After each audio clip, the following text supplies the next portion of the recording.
Stephen Hawking. There is no heaven or afterlife for broken-down computers. That is a fairy story for people afraid of the dark. Ever since the dawn of civilization, people have not been content to see events as unconnected and inexplicable. They have craved an understanding of the underlying order in the world. Today, we still yearn to know why we are here and where we came from. Humanity's deepest desire for knowledge is justification enough for our continuing quest. And our goal is nothing less than a complete description of the universe we live in. The idea that we are alone in the universe seems to me completely implausible and arrogant. Considering the number of planets and stars that we know exist, it's extremely unlikely that we are the only form of evolved life. One is always a long way from solving a problem, until one actually has the answer. I don't fear God, I fear His believers. My expectations were reduced to zero when I was 21. Everything since then has been a bonus. It matters that you don't just give up. Whether you want to uncover the secrets of the universe, or you just want to pursue a career in the 21st century, basic computer programming is an essential skill to learn. What I have learned from life is to make the most of what you have got. Science can explain the universe without the need for a creator. The fact that no one understands you doesn't mean you're an artist. Obviously, because of my disability, I need assistance, but I have always tried to overcome the limitations of my condition and lead as full a life as possible. I have traveled the world from the Antarctic to zero gravity. It is generally recognized that women are better than men at languages, personal relations, and multitasking, but less good at map reading and spatial awareness. It is therefore not unreasonable to suppose that women might be less good at mathematics and physics. The human race is just a chemical scum on a moderate-sized planet, orbiting around a very average star in the outer suburb of one among 100 billion galaxies. We are so insignificant that I can't believe the whole universe exists for our benefit. That would be like saying that you would disappear if I closed my eyes. So long as the universe had a beginning, we could suppose it had a creator. But if the universe is really completely self-contained, it would have neither beginning or end. It would simply be. What place then for a creator? A few years ago, the City Council of Monza, Italy, barred pet owners from keeping goldfish in curved bowls, saying that it is cruel to keep a fish in a bowl with curved sides because, gazing out, the fish would have a distorted view of reality. But how do we know we have the true, undistorted picture of reality? Time travel used to be thought of as just science fiction, but Einstein's general theory of relativity allows for the possibility that we could warp space-time so much that you could go off in a rocket and return before you set out. So Einstein was wrong when he said, God does not play dice. Consideration of black holes suggests not only that God does play dice, but that he sometimes confuses us by throwing them where they can't be seen. I would like nuclear fusion to become a practical power source.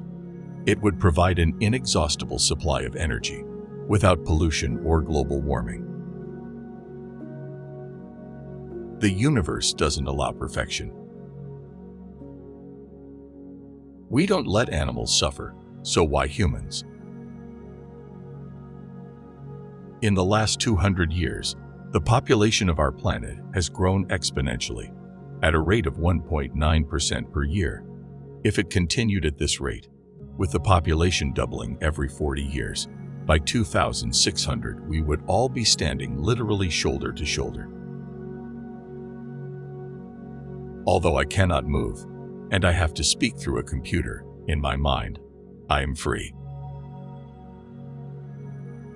Mankind's greatest achievements have come about by talking, and its greatest failures by not talking. It doesn't have to be like this. The more you learn, the more you know. The more you know, the more you forget. The more you forget, the less you know. So why bother to learn? If at first you don't succeed, try management. We are only the temporary custodians of the particles which we are made of. They will go on to lead a future existence in the enormous universe that made them. Nothing is better than reading and gaining more and more knowledge. So next time someone complains that you have made a mistake, tell him that may be a good thing, because without imperfection, neither you nor I would exist. The usual approach of science, of constructing a mathematical model, cannot answer the questions of why there should be a universe for the model to describe. Why does the universe go to all the bother of existing? Doing a job right the first time gets the job done. Doing the job wrong 14 times gives you job security. 1. Remember to look up at the stars and not down at your feet. 2. Never give up work. Work gives you meaning and purpose, and life is empty without it. 3. If you are lucky enough to find love, remember it is there and don't throw it away. We are just an advanced breed of monkeys on a minor planet of a very average star, but we can understand the universe. That makes us something very special. However difficult life may seem, there is always something you can do and succeed at. If aliens visit us, the outcome would be much as when Columbus landed in America, which didn't turn out well for the Native Americans. People who boast about their IQ are losers. When I hear of Schrödinger's cat, I reach for my pistol. The development of full artificial intelligence could spell the end of the human race. It is very important for young people to keep their sense of wonder and keep asking why.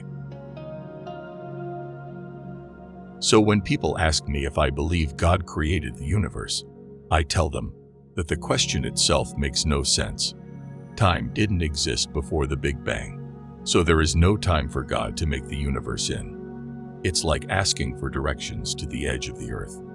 The earth is a sphere, it doesn't have an edge, so looking for it is a futile exercise. It is reasonable to ask who or what created the universe, but if the answer is God, then the question has merely been deflected to that of who created God. People won't have time for you if you are always angry or complaining.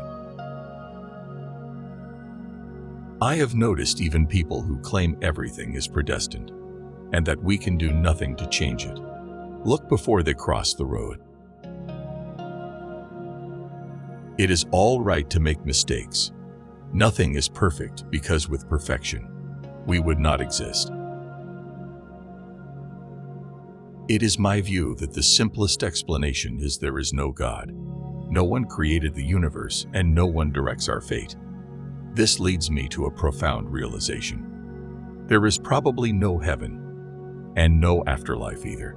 We have this one life to appreciate the grand design of the universe, and for that, I am extremely grateful.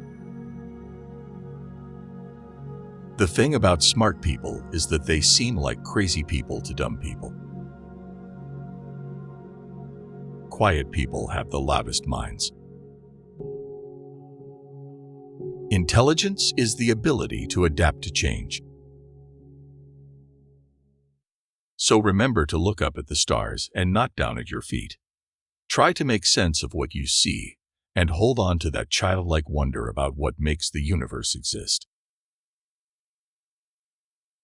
If the content was helpful, make sure to subscribe.